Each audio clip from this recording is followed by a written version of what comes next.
I'm on the stage here to present with you how Alteryx has been helping us at Geomatic really solve this challenge around making our organisations we work with make better business-driven decisions. A little bit about myself. So I'm Whalley, I'm Chief Analytical Officer at Geomatic. My background is very much from the banking sector. I used to work for MBA in Chester here in the UK. And then 15 years ago, I actually moved out to Denmark, working for Experience, which was sort of then led me to be not more Nordic-based than I was previously. But today, I'd like to sort of touch on a little bit, first of all, who are Geomatic, so you can see what we operate in, where we come from, our operations, what we have around geodemographical information, linking that into our customers. I'll talk a little bit more around data in today's marketplace. It's interesting to see Dean talk a bit about this previously earlier today. And I'll sort of get a little aspect into those aspects around data, both what we call internal customer organizations data, transactional information, but also linking it back to more third-party external information, such as opinions, behavioural, social demographics. I'll then touch on the use case, or the whole journey that we've been through at Geomatic, from our original activities of taking a designer back in 2014 all the way through now to where we use like the whole capabilities of the platform, both from a spatial standpoint, but also from our gallery, a white labeling the gallery aspect of the server helps for our customers as such.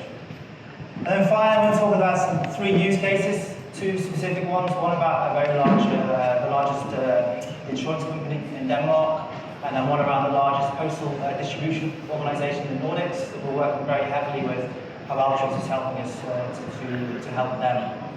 And then finally, one general case which is used really around getting insights on your internal customer. And then finally, really a little bit about what we have moving forward for the next steps. Let me first say as well is I'm open to how people would like. If you have questions during as I talk through, please put your hand up. We can take the questions then and there. Alternatively, wait to the end and we can take the questions at the end of the situation. So very quickly, first of all, who are Geomatic? Well, basically, we're an organisation, it's a Nordic operation. We're rooted in data, probably the best way. We access and we have long partnerships with many organisations throughout the Nordic region where we actually get access to social demographical, economical information, behavioural information, survey-based information. So we sit on a massive data. We have in the Danish marketplace, for instance, we have a whole property register database, official register, which is made up of every single private and company address is available, which also includes things not just traditionally you would see in a property database, all the way down to granular information, how big are the bathrooms, how big are the kitchen units in the property itself. So we sit on all this massive information, whether it's from consumer data, whether it's into business data, whether it's into more geodemographical information, such. But what we're trying to do is we're trying to bring that data from what we call from data through to analysis, and insight, and through to actionable, and then the final piece is really through to visualization.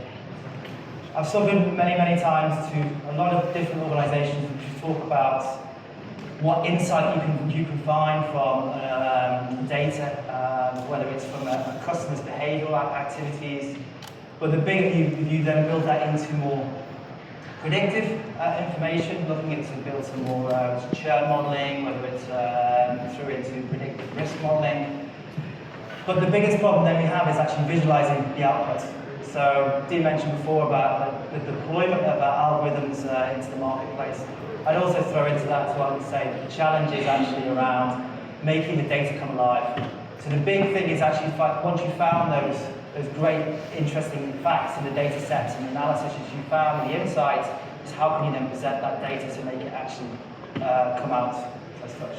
So that's very much what we're looking to from a Geomatic standpoint. It's really to help our customers come with all the external data we have to combine that to give more insights, more services which they can actually make better business-driven decisions. we operate, or quickly, we operate based on what I would say is two different levels. We have one thing which is very much around a data science piece, and then the final piece is more around what we call data management, managing customer bases, maintaining those services as a whole. The nice thing around the data science activities of the insight is that it merges back, and I'll touch on this in a minute, is around structuring data, being able to work with organised data, quality data, which we have from our data management foundation, which we can then build upon with our organisations. So, let's think a little bit about data in today's marketplace. We all know this. The reality is, data's everywhere. There's never been so much data. Everyone knows this. We talk about big data. It's been a trend, or it's been a terminology used for the last 5, 6, 7 years. Everyone's been at it. But the problem is, within this mass of data, is how do you find relevance? I talk a lot about to some of our customers and organisations is really around working with smart data, finding the data, the smartness within the data sets which you're looking at to find the right relevance as a whole. We all know with the new changes in the GDPR coming in is how you can use that data, what's legally allowed for the likes of Google and all these people, what data they store on each individual. I mean, everyone's data is everywhere, and it's really now to find a way to actually pluck it out, work with it, structure it in the right format.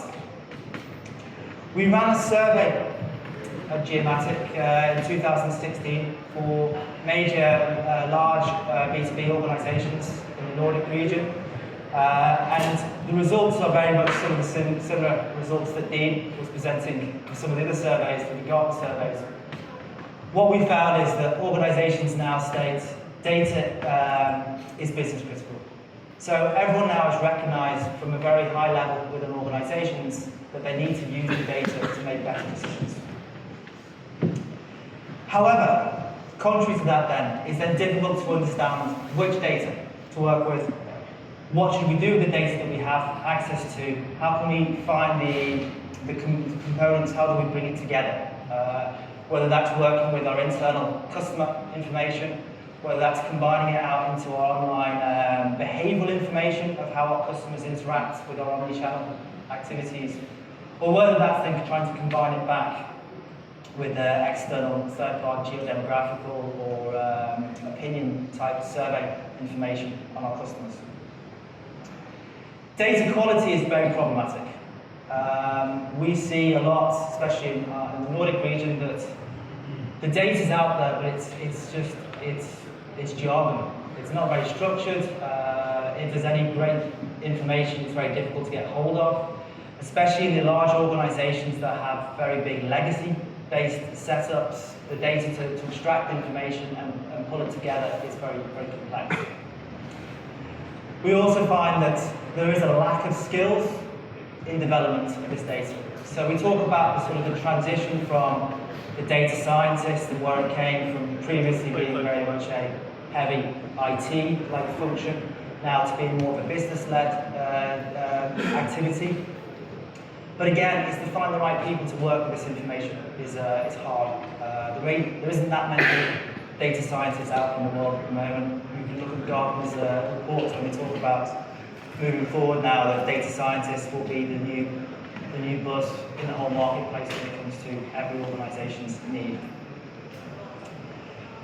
There's then really, again, contrary to what everyone thinks, everyone has the same comments.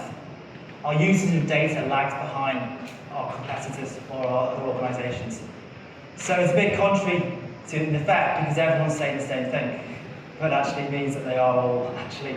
So there is the opportunity to use this information, and everyone would like to start using this data to really make and have it at the heart of all their decisioning, heart of all their activities, whether that's from building new product development, whether it's from how you interact with your customer, how you are more reactive, as more proactive as opposed to reactive to your organisation. What channels do you need to use? What's the right method to communicate to your customer, etc. So all these things need to be accessed and put together. So if we then said a little bit now around, most of our organisations we work with, we're looking to around segmentation. We're looking at like different levels of segmentation, whether that's from customer segmentation, market segmentation, through to risk segmentation. We're trying to work with all the way through to household segmentation, whether that's with our consumer product, which I'll talk a little bit more about later on. But we're trying to look at segmentation as a whole. Most of the organisations we come to have this view of they have lots of data in-house. Loads of valuable transactional information, lots of information around how they interact with you, what's the satisfaction of your customer, what's the risk profiles, what's the various different interactions. Everything is in your internal data sets. So there's a massive data there. But what you then lack in this understanding is what does your internal customer do when they're not within your environment. And this is where we talk about the 360 view. The overall holistical understanding of your customer, what they do outside your world. So that's really then bringing in a lot of information, some social demographic information, what's behind the household, what's the life phase of the household you're working to, what's the key events in the to trigger repeat spend, new spend, all these components. It's information around their behaviour. So what do they want to do? How do they behave on the internet? How do they behave digitally? What's their opinions? What do they actually want to understand from the trends of what they reply back to surveys? It's this whole holistical understanding which needs to be brought together to give you that full 360-degree view on your customer base. But if you then throw, and I'm not here today to have a very technical legal discussion with you about the changes to GDPR, but I assume everyone in the room knows the concepts behind this. Please say if they don't. It's something which I hear on a daily basis from every organisation I work with nowadays here in the Nordics is GDPR, GDPR, GDPR. But what we want to really look at is that in this diagram here, we can see that the transition of where your external and internal data interact and how powerful they are from the route of prospecting, where you don't have any information on your customer. As you grade more journey with your customer, you capture more information, more transactional data, your internal data grows, so you have a longer lifestyle with the customer. But of course, in this journey, unfortunately, in an ideal world, your customer would stay with you forever. Not reality. They decide to churn, they have a better offer somewhere else. So this customer's gone. But what now, in the reliance of GDPR, is that you, in theory, should never be able to use this data. This data's gone. You're not allowed to store, you're not allowed, the right to be forgotten of your customer, the right to supportability of their data outside to another organisation. That's the new legislative requirements of every organisation to offer for their customers. So previously you had lots of information from the customer. You could use that data to help build and grow better product development. You could build it to use it for other customers and how you interact. That's now gone. However, one thing I would say on that is it doesn't actually state anywhere in GDPR you can't actually then take that data. As long as you have permission and you have the consent of your customer, you can actually then build up that data and use the customer's data combined with other customers in a statistical way. So it could be that you aggregate data up in an understanding to be able to use that data further down the line. But what all this gives is, in theory, is a real challenge to you. How can you use data now? What are you allowed to use? What you can't use? What's structured data? What isn't structured data? All these complexities are very complex, and to bring it all together. So I'm going to quick now of how Alteryx has helped us within Geomatic roll this out to our third-party customers and how we're actually then using this as such. And it's all through, what Dean mentioned today, it's about the power of the platform. It's about being able to do these components together We can resolve these challenges which we have in data, and we can move forward those things.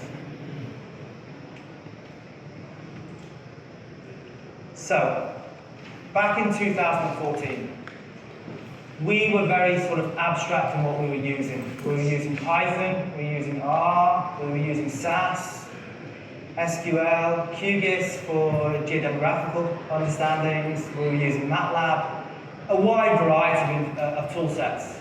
For me personally, an absolute nightmare to control what all our data scientists were doing. I had no idea what the flows or anything along those activities. In my previous life, I used to work for Experian for many years. Alteryx has always had a relationship with Experian, and from that process, I knew about Alteryx. We then sort of having some conversations around how we could use this product to help us throughout. And we started off with a small pilot activity, really coming in with to see what we could do with the designer, how we could actually roll that designer could help us get more structure, more control, move away from this key component, which I say here is the black box deployment. You all know about black boxes. I mean, it's a nightmare. No one knows what's going on inside. No one has got the documentation of this black box. It's done by one analyst or one data scientist. They're not sharing that information out. That person leaves, goes on to a new company. What's going on in this box? For me, I wanted to move away from all those things and make life a lot seamless, a lot more easier, so that new people can come in, take a tool, understand it from day one. So, of course, we started with Alteryx. But what that enabled us to do overnight was really to prep information. It's a one-on-one of the data set, really. We could blend and bring our data combined into our customers' data a lot quicker. It enabled us to actually grow more, standardize our workflows. So I'm a very big advocate of Alteryx, more from a visualization for business process optimization, because it's all self-documenting. You can go in there, you can see the whole workflow, you can see the whole activities. We have people who joined our organization who had absolutely zero background in analytical or data science. They'd used Excel before, but they were business people. They were out there to do business understandings. Great case, they could pick Alteryx up in 3 hours. Using it, producing components, blending data, giving results back to our customers. And this is with the business users. So we talk about the system data scientist. It's tools like Alteryx which are actually making this happen. But of course, our journey didn't really stop there. We then moved on and we said, okay, now what's the phase 2 of our components? We want to be able to automate more of our processes so that we don't have to have manual people coming in, running the workflow, loading up the design and running the process. So we went down the scheduler route. So this is where we had a bespoke solution where we could schedule our analytical ETL routines. They could be running daily, weekly, nightly, monthly, over, so we have a full understanding of the data sets that we have. And that took us to the next level. But what we quickly found was that we wanted to deploy, we wanted a mechanism for our organizations to be able to go out and get the benefits from our tools there and then. So we talk about the journey into self-service analytics. We wanted to give that to our customers, so what we're deploying, what we've generated was very quick and easy such. So we then went all in. We realized the benefit of the Alteryx server combined with the gallery, combined with all the spatial data sets we have, all the information we can combine in. It created a new world for us. We became a lot more dynamic. We could actually deploy basically on the fly with our customers, and I'll show you more of some of the cases, I'll touch on those. It's really giving us the ability then to bring visualization back into our data. So we incorporate in the plugins, whether it's from the Tableau, components, Power BI, or whether it's actually just using the good old Microsoft PowerPoints, which everyone doesn't want to go away from nowadays. But these plugins which are available within Alteryx are giving us that capability. But at the same time, we're actually allowing our customers to come and blend their data with our data in a controlled, structured environment, which is really helping to to get this. It then means that we can be a lot quicker to market. We can actually deliver solutions to our customers a lot faster. And the case I'll talk a bit more about in the postal service was a real game changer for them when they were looking to roll out some new services to their customers. And finally, but not least, I would like to show on this co-creation. So we talk about prototyping, being able to build something very quickly, send the customers, get the customers, what do you think? Does this work for you? Doesn't that work for you? But of course, within the server component, I don't know how many of you actually using the server, the Alteryx server today. You have seen in there, you have the private studio components. What it actually enables us to do with some of our organizations who are as advanced in the Alteryx journey, but they're using designers, we can actually share workflows. So we can actually download, upload various workflow components with our customers, which they can then expose or take into their own organization, and likewise. So it gives us that whole new way to actually work with people in co-creating, not just within one organization, but co-creating across different organizations, getting the best of the different worlds. And of course, maybe you will all then turn around and say, oh, security, data, all these aspects. Well, actually, because we have the whole lockdown of the back end of the server with all its data security components, we can remove those challenges, which are very critical when we work with insurance companies, banking, all those who have very high compliance requirements. So how does our analytical ecosystem look like in Geomatic? We have, I mentioned before about this data, we have masses of data coming in from all four of the Nordic markets, whether that's from just simple consumer information, whether it's from statistical data, which we purchase from the large centralized national statistical bureaus, whether it's from our partners who have lots of more granular one-to-one based data, which is then not used for one-to-one, it's used in a statistical way. There's lots and lots of information in this space here. But what we've built on top of it now is that we have the ability to develop our algorithm engines, or our model engines, our predictions. We're using the suite of the prediction tools within Alteryx to build these new products, where we actually have the really looking to say, how can we come, raw data is quite generic, it's like commodity-based information. How can you combine that together to build new value-added products and services? So we have our engines which are building on this. We have our consume products. I'm going to ask the audience, consume basically is a household segmentation tool. Has any of you used a household segmentation tool for any of your activities yet? So we have what we've developed this since 2002 in the market in all four Nordic countries. We slice and dice every single household, whether that's from an economical standpoint, social demographical standpoint, through to behavioural understanding, to digital interaction understanding of the household. We do this for all four markets, and it's rolled out, and it's used very much in both customer segmentation, new business marketing components. But what we're actually able to do now is to take our product to the next level. So as opposed to having this more of a build a model, it's off the shelf, it's offline, now incorporate it, we can actually toing and throwing have a living algorithm, which actually brings in our customers' customer data into our algorithm, at the same time combining our data. It's giving us a more powerful solution. And then, of course, all our client analytical services, which are very bespoke and specific to each and every organization. But what we now have is basically our deployment tool. And I'll give you a demonstration. This is basically white-labeled Alteryx Gallery. The great thing is, we don't need to say it's powered by, we've been able to modify this into the whole look and feel that fits into our whole design activities. And this is what our customers are coming in and using. They're coming to the gallery, which is hosted by us. Everything's within our own ecosystem, and it's running those components through. If I try and give you just an understanding of what our gallery is actually doing, our analytical gallery, It's giving customers the ability to load data, whether that's from the old way of doing it, flat file formats and the different components or different, whether it's CSV, whether it's an SQL, we don't care, and those come back to you.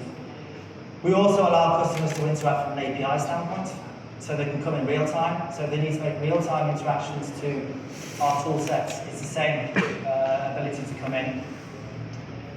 We give our customers the ability to choose the base, the data they want to work with. If it's more from a manual process when they're loading data, I would like to look at this area of Denmark, this area of Sweden, or I'd like to look at all this data which is available for the whole population when I combine it. We're giving the ability to actually pick and choose throughout. This then gets run through all our algorithms and results and comes out in a very graphical, visualized way. So we can actually present this into maps, into data visualization components. And of course then, they can then take this further into their own organization. So one of the key things I'll present a bit about the postal service is that we had to choose PowerPoint because it's a postal company. They're a little bit backward in those advancing towards new ways of working. So they had to have everything in PowerPoint. But what PowerPoint enabled them to do was to get all the benefit and the insight reporting out, but then they could actually drag and make changes and do what they would like when they were presenting it both internally to their organization or, again, further along the food chain. Let me just very quickly, let's see if this will work, I hope.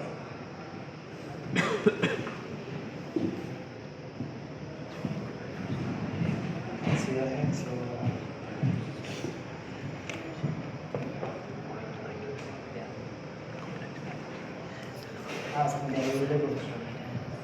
So this is really, I was trying to really give you a flavour of what our setup is looking like. This is our gallery, global components, activities.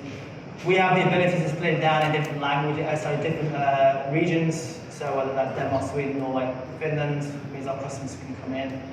We have the full ability to actually come in here and control what our customers can see and lock down those components, which is only available to those as such. But I'll give a little bit more of a demo on this when I come through a bit further. But first of all, let me flip back to my presentation. And this is where it's going to put a little bit.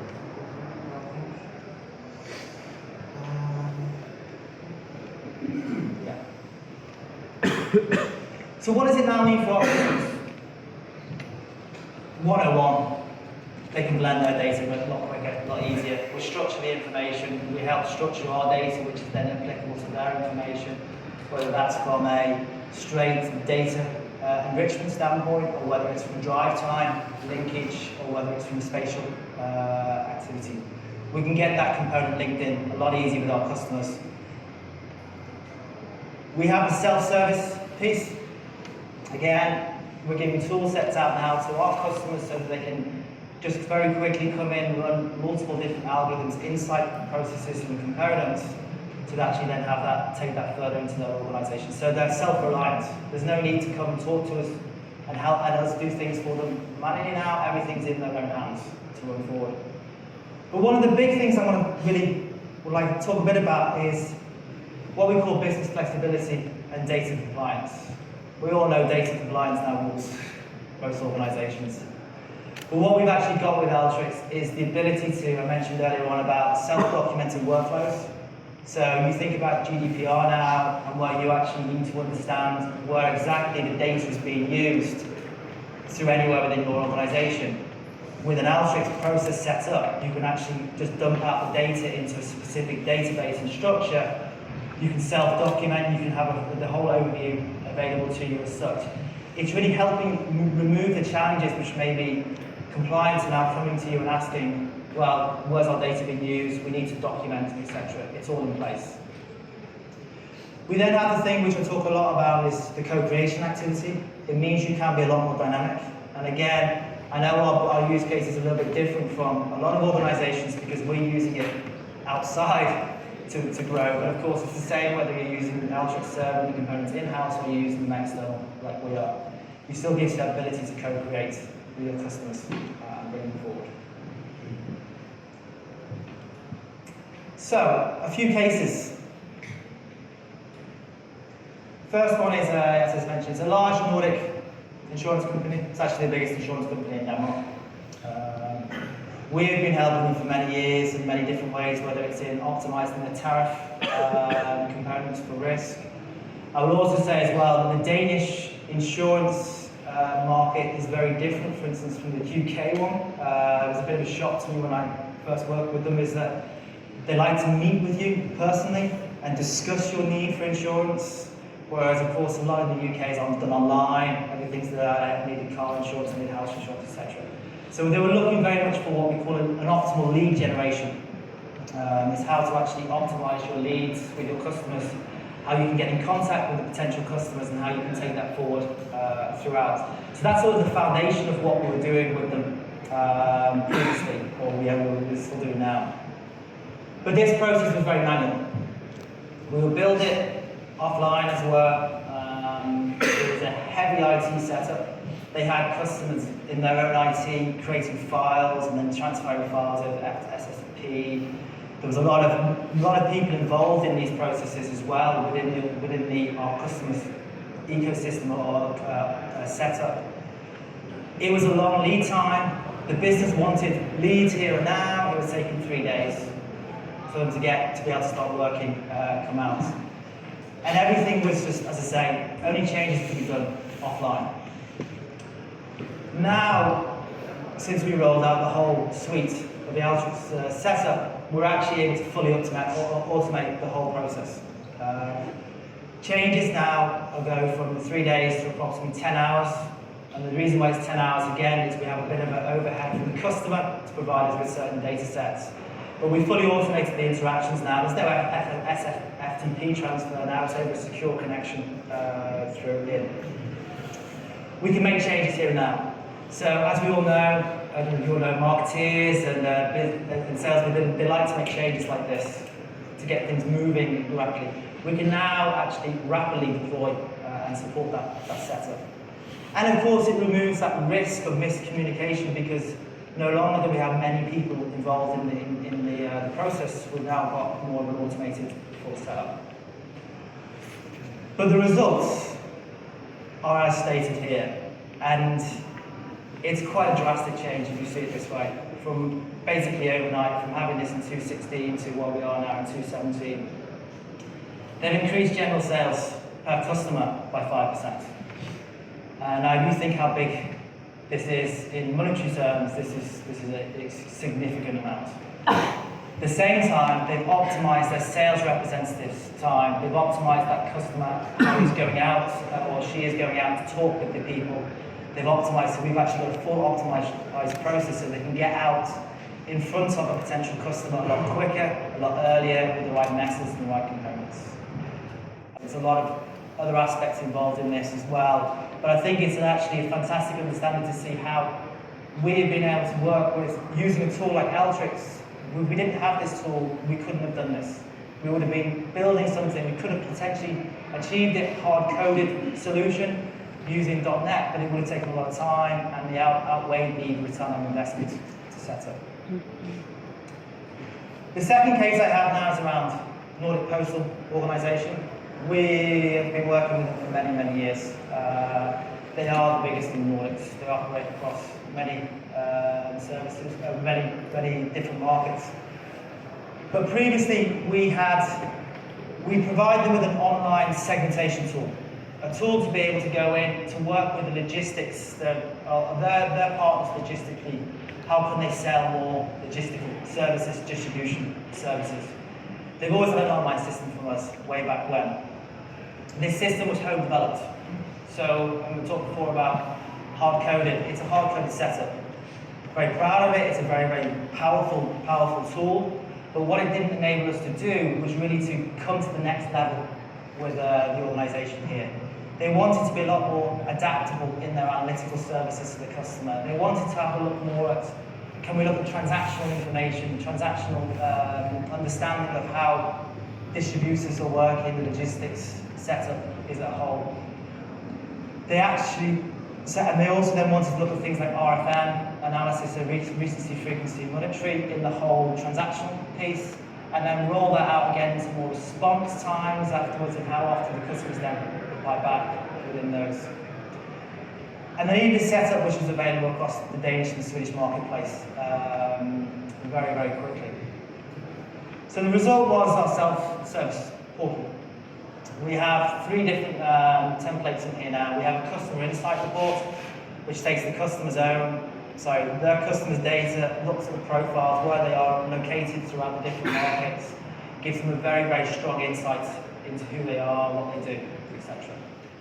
We then have a transactional report, which is looking more at the transactional information, so it's building on a customer insight report, but actually more from a transactional standpoint, combining the components.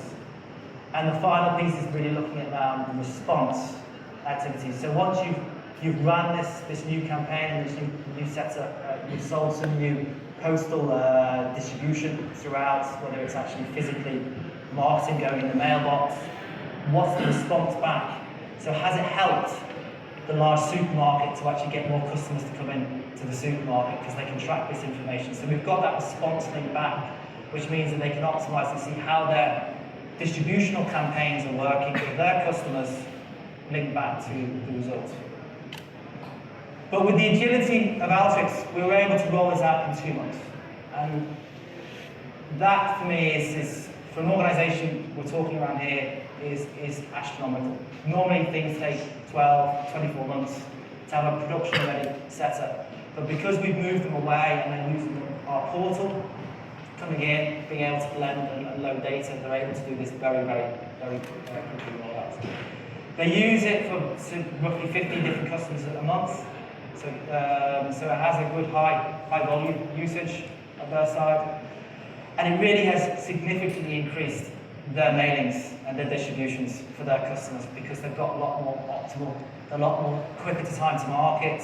They can service the need of their distribution companies that they're working with.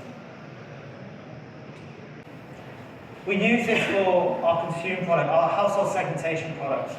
But what we're actually able to do now, I mentioned earlier on, is actually make this a more powerful product by incorporating customers' own data into our algorithms. So no longer is it like a static view of the whole market, it's more tailor-made for each and every one of our customers using data.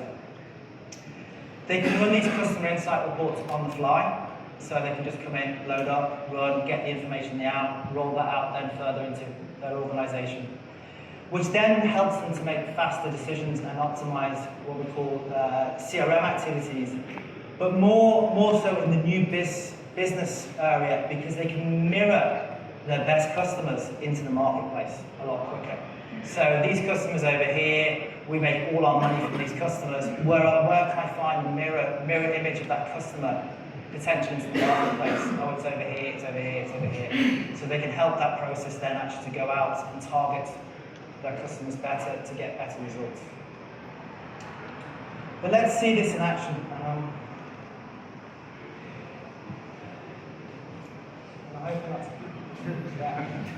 I'm not logged on, so it's a good thing. Now I have a little challenge because I need to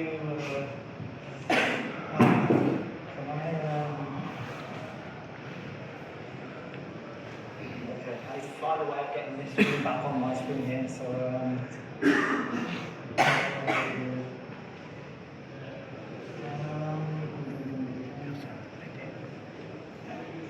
let me just log on, it'll be a little bit easier.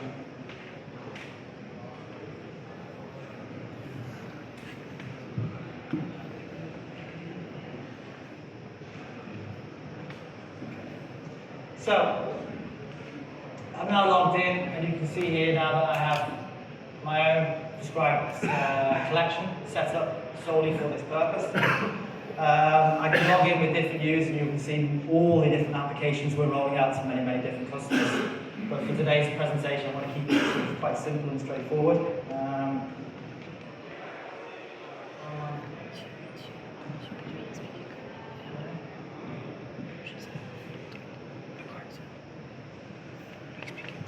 So we have this consumer report here. I'm just going to really open this up.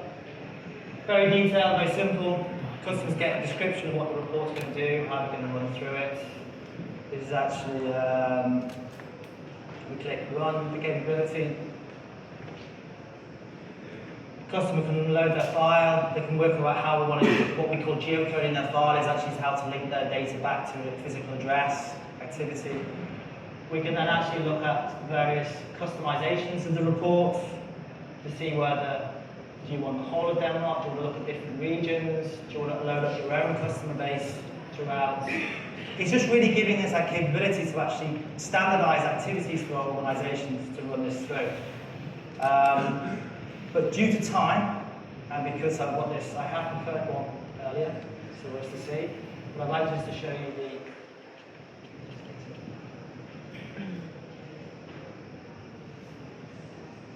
So this is then the output. So customers come with their data, load it in. I think they remember correctly, it's like 50,000 customers in this one. We process it through into our standard and now produce a standardized insights out the back end.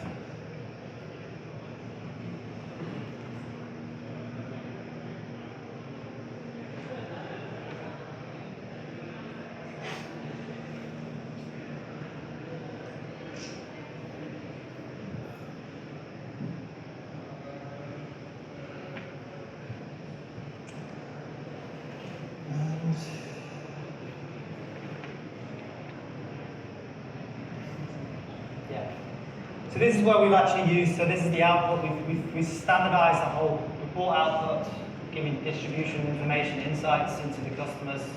It can be used by many, many organizations, the same setup, same understanding throughout.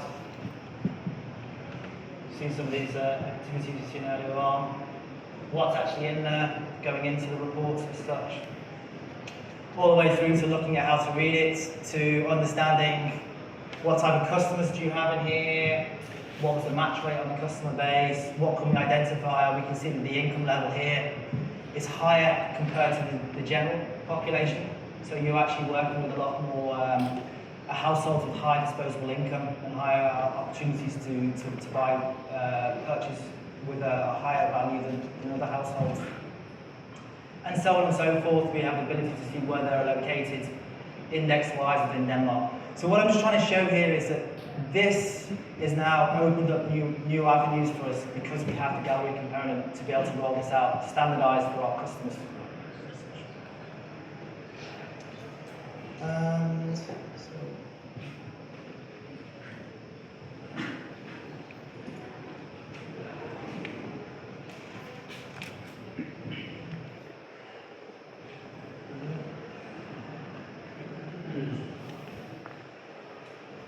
then what next for us for Geomatic? So, of course, we talk about the next thing is for us to upgrade. Take we waited, we decided that we'd let everyone else be the guinea pig for version 11. See, find all the little nuances in there, and then we'll take the lead now. So the upgrade here for 11.5 within the next month or so. The next one we've actually done is we've actually now incorporated, so I talked before about the visualization activity. We decided, of course, because the natural component with Tableau is to actually incorporate this actually within the gallery. So when you run a workflow now, like I showed you, the result previously here was a PowerPoint. We will embed a Tableau view for our customers, so we can actually real-time, ongoing insights and dashboarding for our custom sets. At the moment, that's outside, done in Tableau, standardized, and then we'll link the two platforms together. We're going to look, of course, to roll out more, and I think that the bottom one is one, the key where we want to look at very much is around the co-creation activities with customers. Really working with those customers and understanding like how we can build in their own workflow activities, prototyping a lot quicker, a lot smoother, so we can deliver quicker. So, I've run out of time, I believe. Yeah, sorry. So, I just want to summarise some of the key takeaways of what we looked at here. We've talked a lot about this blended data, of course. We have the ability to really bring geodemographic and spatial data together now in a seamless fashion for our customers. Access the external data sets which are available in the marketplace so you can get more robust and understanding of your customer. And of course, really then to meet the needs of a faster growing market. But do you have any questions?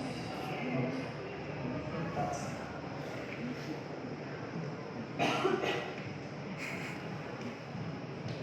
So you mentioned security. Do you see lots of concerns for your customers about security? Yeah, we have. So we operate with, as I say, lots of different sort of industries, very much in the banking and the insurance space. And the first question we get is, you can't have our data. Everything has to be in-house. It's not legally allowed for us. But we've actually now, with the whole setup here, because we can define the data structure behind it, they know that the databases are controlled by us in a secure environment. When they're loading into the gallery, into our gallery, it's not going into some cloud somewhere, it's going into a structured place. And that has alleviated the challenges that way. I would not say it's easy, because you still have a lot of fights with compliance people. Yeah. Do you actually train your clients on using Alteryx?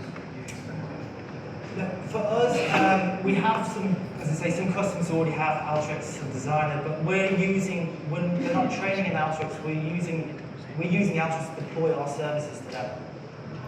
Yeah.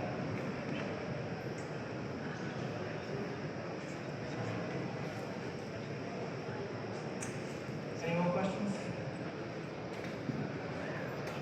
Well, I would like to say, oh, sorry, yes. Sorry, one last question. Yeah. Maybe peripheral to Alteryx as well. But what's been the impact? The initial slides you mentioned about the IT team, which was sort of really heavy lifting all of this. What's been the sort of human capital impact of Alteryx really being deployed in your organization? Maybe Yeah, I think it's been very much around helping us to take the next leap, if that makes any sense. So with this tool, we actually can take the leap a lot quicker, a lot faster. We went into the marketplace and realized that we could go and develop a lot of these things ourselves, but how long would that take us to do? Is it the right approach? We're not experts. We're not a huge organization which has invested millions and millions or billions of dollars in a platform.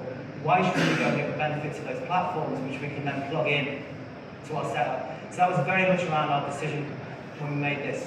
At the same time, it's really given us a new understanding for our data scientists to work quicker with customers and bring together more of our development function and our IT into more holistic setup.